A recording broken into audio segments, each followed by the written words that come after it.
Hello, everyone, and welcome to Slasher U, a college football podcast from Slasher Sports. I'm your host, Christian Rao, here with my co-host, Steve Feck, and we have another great 5 for Friday for you today. We're going to break down 3 FBS games that you should be paying attention to that you probably are not, but boy, you need to. And then, of course, at the end, we're going to give you 2 of the FCS games that Steve has picked out that we really want you to pay attention to as well. Huge slate on Saturday. It's going to be a fantastic one.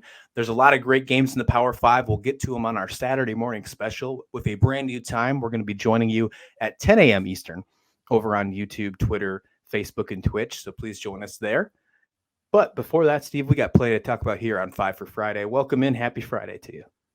Happy Friday to you. It seems that, is it me or are the weeks getting shorter as we go deeper into the college football season? It just seems, we're on virtually every day, but you more so than me, but it just seems like, wow, we're back to Friday already. And we're already talking about Saturday games, both on Friday and Saturday. It's amazing. Yeah, it feels like we just started this venture off and we're already in week 10 of the college football season coming up. We've already seen some fantastic football games. We had Maction that started this week, which already surprised us. We already, some of our picks were already upset. Like, for example, we both thought UB was going to take care of Ohio. That obviously wasn't the case. Kent State lost. We saw some good ones with Maction. And then tonight we get to see a ranked game before the Saturday matchups. On Friday night, we get to see Oregon State take on UW, Washington, and ranked Oregon State is right now currently the underdog away against Washington. That's always going to be a good matchup. Looking forward to that one. We'll see how that matchup pairs tonight, and we'll be able to probably talk about it a little bit on our Saturday show tomorrow. But that's not one of the games we're getting to on our 5 for Friday. We like to usually try to give you some of the Saturday games so you have time to pay attention and prep these. And if we do give you a line or a spread, you have time to play that one as well. So, Steve, you ready to dig into our 5 for Friday, our first 5 games? I am. I know what the first game is, so let me get myself in the proper mode. Fantastic. Okay. I love it. Well, with that being said, you know exactly what that means. The first game on the slate for 5 for Friday is the University of Texas, San Antonio, UTSA, taking on UAB. I think this is going to be one of those very underrated football games. And I don't even just say that because, this is a mandatory thing for us now, it seems, to where we have to cover UTSA. And by no means am I having a gun pointed to my head. This is something that I'm really excited about doing, covering absolutely. UTSA. But when you look at this football game, it's one of those games that's sneaky good. And UTSA obviously already hit their bowl win, 6-2. We talked about there's a possibility that if they go 10-2, we could maybe see them in consideration for an NY6 bowl. I think they're on the NY6 bubble, if you will, if they win out. This is a pretty tough task, though, for UAB. I think it all serves around what happens with their quarterback position. Obviously, UAB has some injuries. Will Hopkins go? Will he not? If he doesn't go, I think it's a little easier for UTSA. But they match up pretty well for the Roadrunners, UAB does, Steve. They do, and it's kind of funny because UAB's strength, theoretically, is pass defense. Right. And, of course, the Roadrunners have that terrific – it's not even a trio of receivers. You have Cardenas, the tight end. You've got 3 great wide receivers, all 6'3" or taller. They throw out of the backfield. So, in theory, it would be a battle of the strengths. But this has been a very difficult year for the Blazers. I think they had much higher hopes at the beginning of the year of being at least in the conversation for the conference title. And, they have yet to win on, they've yet to win on the road. They fare pretty well. Their point differential at home is pretty good, but I don't know that they've really faced a team like UTSA. Now, they have fared relatively well against other conference foes. But, I just don't see – I'm even worried about their bowl eligibility at this point. Technically at 4-4, UAB is still under bowl consideration. But, if they lose this one, you have to wonder Do they get down? I mean, last year they led the game against UTSA. UTSA had some close calls last year, and this year they've had some really down to the last position kind of games as well. And they were up, you know, and they decided to, rather than go with the fourth and literally inches to go for it, they punted, and Frank Harris led the Roadrunners down the field. They scored. They came away with the win. And certainly, I guarantee you that was in the file when they decided to make a coaching change at UAB. That decision, I think it totally derailed their season last year. So, I mean, they're at home. It's it's a possible thing for UAB, but I just think UTSA. This is a team. I'm not going to say a team of destiny because that's way too cliched, but this is just a team where these players were meant to be in that program in those games this year. Everything has just fallen into place. Traylor has just done an amazing job building this program. And Roadrunner fans, you need to get out there. I understand for the kids on campus. They're like, well, the Alamo Dome isn't really very close to, campus. Okay. You're not going to have many opportunities. As good as this program I think is going to be going forward, you're not going to have as many opportunities to root for a team like this. So get out there. You'll get an Uber if you're out having a few friendly beverages to get home. Get an Uber and go out to the Alamo Dome. You're watching history. You do not have teams like this come along very often. And I know it seems like we're total homers. Neither of us are from Texas or San Antonio. I've been to San Antonio. I've been to Spurs games. But this is a special team. We've both watched enough college sports to know when we're watching something special. So I think we're going to have a special outing. I think UTSA needs to have more than a one-score win in order to get some more votes to get them in the top 25. Why they're not there now, we could do a week's worth of shows, on the polls and everything. But I think they have a chance to have a signature win. They're not going to blow them out, but have a signature solid win from first quarter to fourth quarter. Get them some more votes and get them into serious bowl contention as far as high revenue, high profile bowls. Let me play devil's advocate here just for a little bit, just because there is that possibility. I mean, UAB is undefeated at home right now. For the record, UTSA did receive one vote in the last two polls. I'm not sure if they received any votes for the college football poll. That's one that I didn't see any of the additional votes for that one, so I'm not really quite sure. If they did, let me know. They did not. Yeah, okay, they did not. So, but they did receive 2 for the last 2 weeks in the AP poll. So we'll see if they can find their way into the college football playoff poll. That's the one that obviously means that makes sense and is meaningful now once we get this far into the season. UAB, would we see 3 losses in a row for this team? That's where they would put them at. Again, I think it all relies on this quarterback here. I mean, Zeno, he's the backup. He was the backup at Baylor. Heads on over to UAB here. He's just not the guy. I mean, he had a hard time against FAU last week, and obviously against Western Kentucky. If it wasn't for Hopkins going down, I think UAB wins that football game. They only lost by 3. You know how UTSA played against Western Kentucky. It was a close one as well. So if Hopkins can go, I think this game's a lot closer than it is. Right now, the line's even. You can see it, I think, as close to as -1.5 in favor of UTSA. On the ESPN line, as we're talking right now, the line is even. There is no spread. So you pick your money line and you go for it. If Hopkins goes, I think UTSA might have a tough time. If they don't go and they can find a way to stop the run, McBride has seemed to be relied on in the last 2 weeks more than any other week, with the exception of that crazy 200-yard game he had against Georgia Southern, then I think that they stand a good chance. I really like UTSA to finish the season 10-2. When I look at their schedule, I think they can absolutely do it. This might be their toughest task to get the rest of that challenge done, because they're playing UAB at home. They're probably one of the toughest 4-4 teams in all of college football. They're underachieving compared to their schedule. This is a team, just like you said, Steve, should be in the Conference USA runnings. They had a tough loss against Western Kentucky. They had a tough loss against Rice. I mean, hell, they really had a tough loss against Liberty too. This is a really tough team. Although they only lost by FAU by 7, they lost that football game last week. Zeno was just, like I said, just not the guy. They are a completely different offense when he's in charge, when he's under center. That they did have a full week to adjust with him if he's the guy, but there are so many questions on who will be starting. I'm sure they have more of the answers than we do out there. And we'll find out on Saturday at 3:30 Eastern time.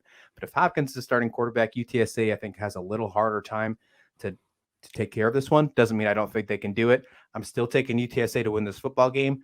But I don't know if this is one of those statement games, like you said. I don't know if this is one of those games where they can make a statement. I think this is one they're going to have to grind out. And I think if that's a statement in itself, then all means, yes, I agree with you. But this is going to be their toughest challenge, in my opinion, to the rest of the year to go to 10-2. On that last caveat here, what UAB, you said, can this be an opportunity? If they lose, can they still make a bowl game? They got to win 2 of the next 4. They have UTSA, North Texas, LSU, and La Tech. You can give La Tech maybe the win here, but they have to find another win between UTSA this week, North Texas, and LSU. That's tough. So their chances get very slim if they can't take this win against the Roadrunners. And the problem with UAB is they have yet to put together 4 quarters of a football game, even in the games that they've won.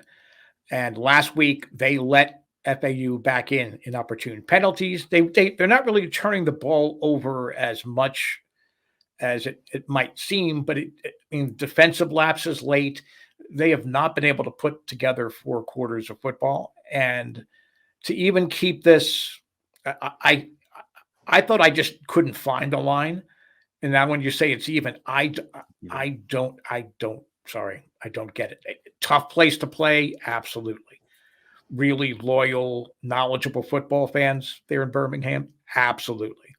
But, on paper, on how their schedules have played out for both sides, how UTSA is not at least a touch. I don't get it. I really don't get it. I certainly will be looking to place some wagers on UTSA. There you go. And nice. And maybe even parlay it, do a wheel around UTSA because that's how confident I am that they're going to win this football game. All right, cool. I want to hear from you guys. Are you confident with UTSA, or do you think UAB won this football game? Comment below your score predictions on this football game. Let's see who can get the closest or who's right. Maybe there's something in store for you if you get it completely correct. All right, Steve, the Commander-in-Chief trophy could be settled by this weekend before we even get to Army-Navy game at the end of the year. I hope that doesn't happen just for the sake, is because I want that on the line during Army-Navy, but I think the chances are extremely high that Air Force can beat Army this week. Your thoughts? I'm actually of the opposite thinking. I think that Army is going to find a way to beat Air Force. Optimistic. I like it. All right. Tell me your reasons why. I think it's going to be a low-scoring game. Andre Carter is back. He's been out. And the Army's defense has really struggled. So as awesome as Air Force is on the ground, they have not been a consistent football team throughout the year. I mean, I would label this as a disappointing year. They have no hope at a conference title. Everything for them now is the Commander-in-Chief trophy. And a bowl. I mean, they get this win. They hit 6 wins for Air Force. They could get a bowl win. For Army, though, I mean, they have a lot of work to do if they want to make a bowl game. Well, yeah, but again, I think Army is going to look at this, and Monken's going to look at this like, we want the Commander-in-Chief trophy. Over the last 5 years, Air Force, who on paper most times have had a better football team, have had all kind of problems putting Army away or even beating Army. So I just think that all the little cosmic tumblers are falling into place here. You know how I think Army is going to win? They're going to win on a 3rd and short pass to the flat, because they've probably thrown more this year than they have over the last 3 years. Mm-hmm. And I really, that's how Army is just going to, they're going to see something. They're going to catch Air Force flat-footed, and they're going to throw, it won't be a long down the field pass, just a little short pass in the flats, either for a big gain or for a touchdown. And that's going to be the difference. I mean, I really think Army now, this is their championship series before you get to their Commander-in-Chief Super Bowl against Navy. Yeah. They have to win. Navy can't win the Commander-in-Chief trophy because they lost to Air Force. So they're in essence eliminated. It's just Army and Air Force that have a technical mathematical chance at it. So if Army beats Air Force and then Army beats Navy, I think it's They have a Army's chance. Commander-in-Chief trophy. Yep. They have a chance. This is what I see in this football game, and I think there is a possibility. Obviously, Air Force can win this game, and Army can win this game. It can go either way. Air Force is currently a 7-point favorite. Over/under's 40.5. I think that under is completely safe. If you look at the football game between Air Force and Navy, it was a 13-10 final, and that's probably the closest correlation you can make to the other team is with the other game against the Service Academy. They play the same style offense. They usually have around the same style of defense. And if you look at that game between Air Force and Navy, Hazik Daniels, the quarterback for Air Force, threw for his most yards against Navy. So you have to assume that that's probably going to happen against Army, and then you have to assume that it's probably going to happen the same way. Both of these teams know how to play against the option because they run the option, right? So Air Force probably will pass the ball a little more. You'll probably see the pass happen with Army. Army has allowed 100 yards more per game than Air Force, though.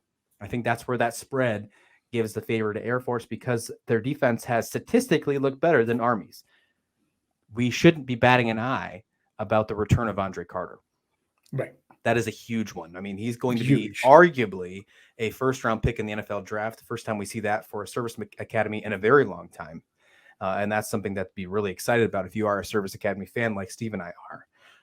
Each of these teams average under 100 yards passing. I would not be surprised to see if it's a little more balanced. We saw that with the Air Force Navy game where they were balanced each about 180, 200 yards apiece between running and passing per game. Wouldn't be surprised if we see that happen where they don't get to the 300, 330 yards rushing for each team. It's more about a 200 side. I'm still going to stick with Air Force as much as I'd hate to see the Commander-in-Chief trophy be crowned so early in the season. I know that it's not Air Force's fault. They obviously have to, play when their schedule is out, and they don't get the Army-Navy game like we have seen for, a very, very long time. Air Force this is their job to do. I think they get it done. I think that they take care of it. I don't know if I would touch that spread, though. I think I'd give Army with the points, just like we saw with that with the Air Force Navy game. 3-point lead, 7 points is a lot of points when you're talking about a very close game like this. So I would either stray away from it, or if I had to take a pick, I'd take Army with the points +7, but I would definitely play the under on this football game. Oh, absolutely. I mean, I think a lot of it goes into the fact that two of Army's 3 wins have been against FCS opponents. So I think that, I'm sure that plays into that. I wonder how much of a factor on this line that the fact that the game is at a neutral site at Arlington, Texas. That's true. Which is a shame. I'm sorry. It's a shame. Okay, Army Navy's always been in Philadelphia, I think virtually almost every year. Okay, it's tradition. It's halfway between, both academy campus. But I don't understand the thinking behind having this game played at Arlington. Again, Texas, a lot of Air Force bases, a lot of military bases. So yes, I mean, it gives those servicemen a chance to come out and root for, for their academy, for their branch of the service. So I understand it from that level, but that's the only thing I can think of why the line is so high at 7. I mean, Monken is really adept at making adjustments at halftime. So that's another reason why I'm leaning toward Army on this one with an outright win.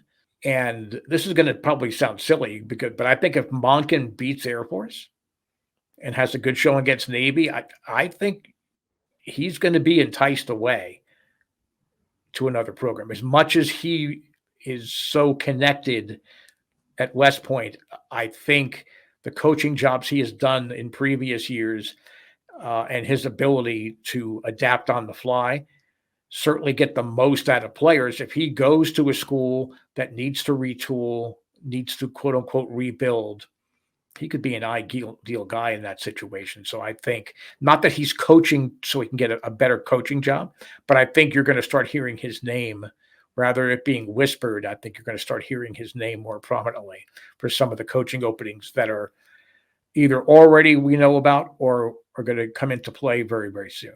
I wouldn't be surprised if we heard his name. I wouldn't be surprised, whatever. I'm sure that we'll hear other names that are probably a little more upper on the scale, if you will, but I would not be surprised in any way, shape, or form if we hear his name during the offseason as a potential candidate or even a finalist in some of these jobs that are already open or, as you said, soon be open. Let's stick into the Mountain West and let's get our last 5 for Friday game for the FBS. And let's talk about BYU Boise State. This one's interesting. We talked about both these teams in the past for 5 for Friday.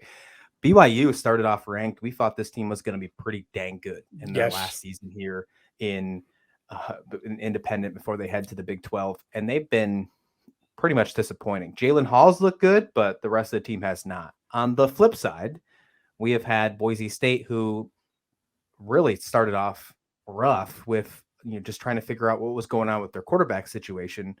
Well, it seems like they've got that answer, and that's freshman Talon Green, who they are on a 4-game winning streak now, Boise State, and Talon has figured it out. The last 3 games that he's got the start, he has improved every time. As he wins against Fresno State, only goes for 127. Wins against Air Force, goes for 227. And then last week with the impressive win against Colorado State, throws for 305. Against this BYU defense, who has not been great at all, we could see that to continue to improve. We could see him surpass 300 again, and Boise State could turn out with another win. I think that's entirely possible. They're an 8-point favorite in this one with over under 54. And I like the favor of the Broncos here when they play at home here in Boise, Idaho, Steve. Oh, I'm with you. I'm all Boise State on this game. BYU has stunk the last 4 weeks. When I was looking at the stats, I just couldn't believe that they averaged defensively 420 yards per game. Like, I knew they were bad defensively, but I didn't know it was that bad. Well, I thought they were thin. I didn't think they had the depth, but it's not even really an injury thing per se. They just have not played well, on the defensive side of the ball. And like you said, Hall's had a great statistical year, but that doesn't always just translate in. And it should be said that Green has more rushing touchdowns than he has passing touchdowns, which is fine. They have a great set of running backs. Let me make sure I get their names right. George Halani and Ashton Genty. They're a clock controlling backfield. They grind out the yards. They get into. I think Halani has 8 rushing touchdowns. Boise State, a good defense, not a defense where you set up and say, "Boy, this is one of the best in the country," but they just get the job done. And being at home, Boise State's on a roll. I really like them. I mean, I like them covering. I think no problem. They can give the 7 or 8 points or whatever it might be. I have no problem seeing them covering, and I could even see this game going on the over. Believe it or not, everything clicks if they can really not only control the clock and grind it out on the ground, but have some breakout runs either for TDs or getting them into scoring position. I can see this game going on the over. I don't know that I would confidently bet the over on this game, but I would definitely take Boise State given the points. Yeah, I'm with you on that one. Halani 6 touchdowns, actually, not 8. Close on that one. But in 5 of his last 6 games, 4 of his last 5 games. Look at math is hard apparently today. He has gone over 100 yards rushing. The only time he hasn't gone over 100 yards rushing is their most recent loss to UTEP when they lost 27-10. He had 75 yards. He still had a good time, but he's averaging over 5 yards a carry right now.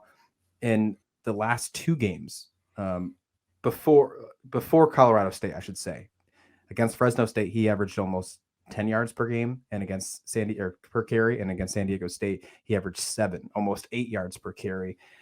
Him averaging over 5 yards a carry is really going to help them against a struggling defense, not only thin, like you said, they're just Mhm. really having a tough time. Jalen Hall's doing a fantastic job for BYU. Jaron Hall, I should say. I apologize. He's really helping his draft stock. BYU is bringing back that mentality of you're going to get a gunslinger and that's going to be ready for NFL Sundays. They've seen it with Zach Wilson. Now we're seeing it with Hall. That's great. Fantastic. That's a good thing if you're, especially when now you're going to the Big 12, because you're going to have to battle day in and day out in that Big 12, one of the deepest conferences that we can't stop talking about this year. But right now they have a lot of work to do. And I think they'll obviously be doing it without Hall next season. He'll be in the NFL draft.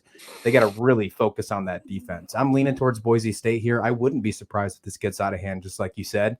And I wouldn't be surprised if it was the over as well, whatsoever.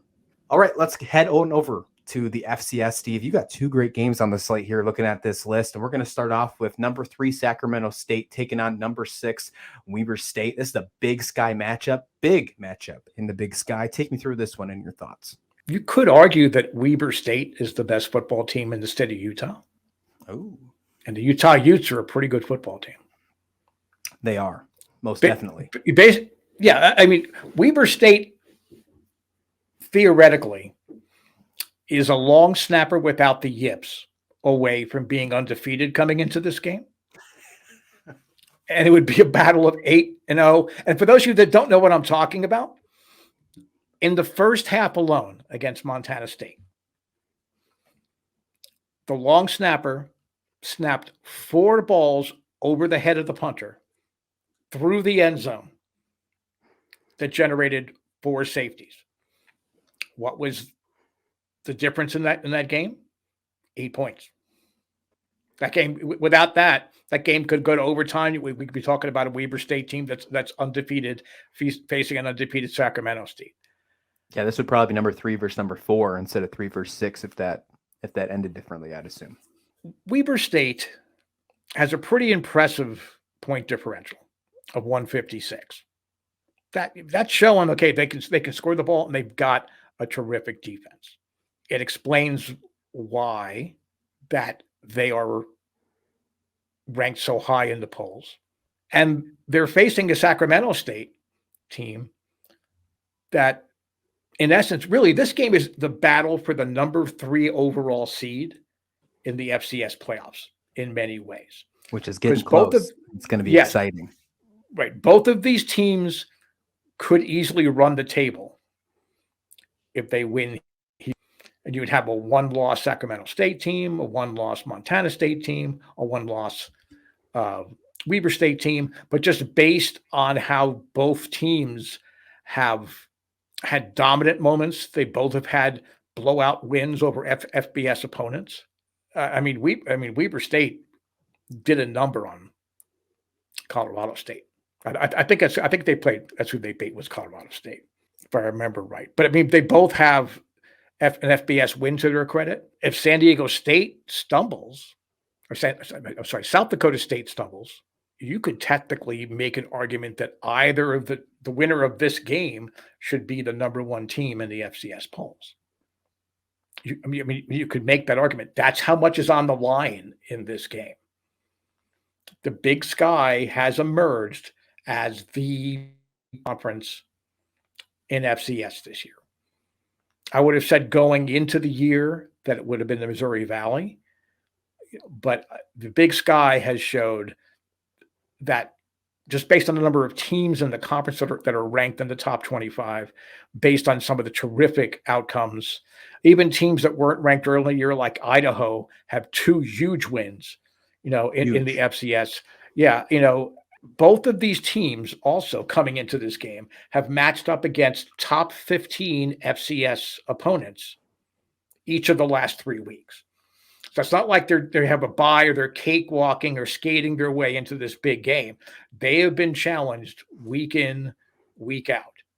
So this, I would argue, if both teams were undefeated and they had a more efficient long snapper, this would have been the second best game on the schedule in both divisions, FCS and FBS. It's still going to be a great football game to watch. I think that Sacramento State has just enough balance offensively between Scatterbo in the backfield, and their quarterback, that I think they have enough to hold off Weber State. Though their quarterback, Bronson Barron, he makes good decisions. He makes good throws when he needs to. They've also got a terrific run game. This is going to be a game that's going to get decided. It's a one possession game. And like so many of the other big FCS games this year, it's going to be decided in the last 2 minutes. You're looking at these games last week, each of them only won by a field goal. It could easily come down to a field goal in this one. And as you mentioned, yes, they each do have an SBF's win. Sacramento State beat Colorado State, as you mentioned, and Weber State beat Utah State.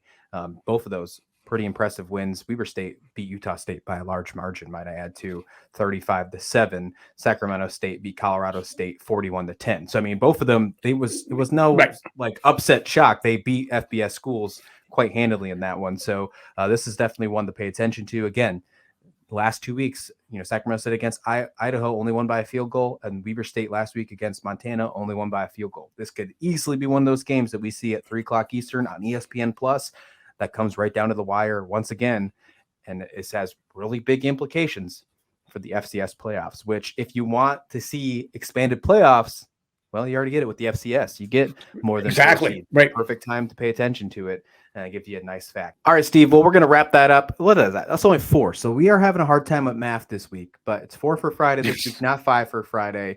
We got a nice FCS game on the slate.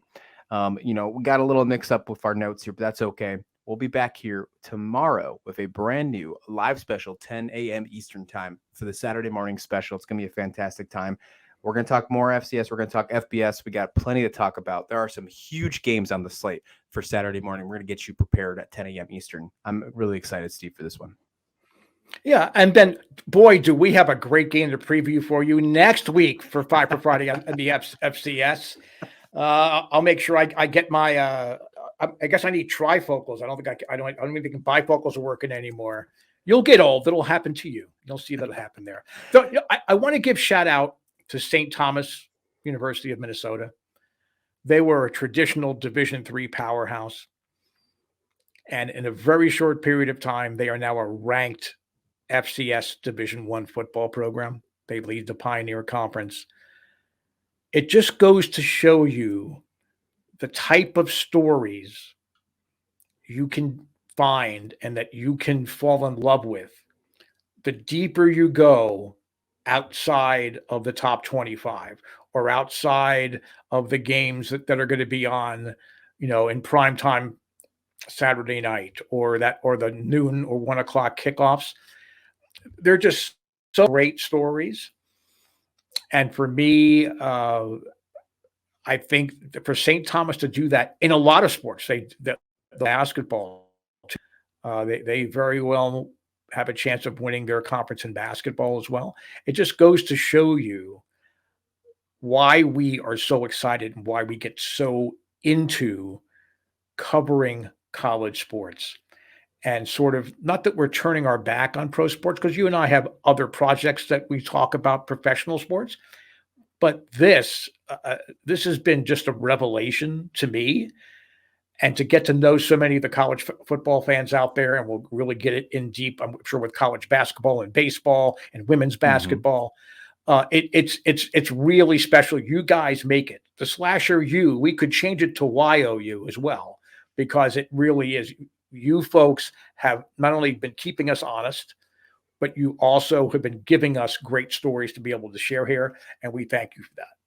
Absolutely. 100%. Couldn't say it better myself. Thank you, Steve. And thank you to all the viewers here. We'll be back here with another episode Saturday morning for the college football Saturday morning special. If you're looking for more Slasher U in the meantime, though, head on over to our podcast feed or the YouTube. We have our college basketball prediction show out today to get you ready for tip-off on Monday morning. And of course, Steve has his brand new show, What You Talking About, with his second episode out today as well. So enjoy the rest of your weekend. We'll see you Saturday morning. Come join the conversation, and then we'll have plenty more to give you here on Slasher U.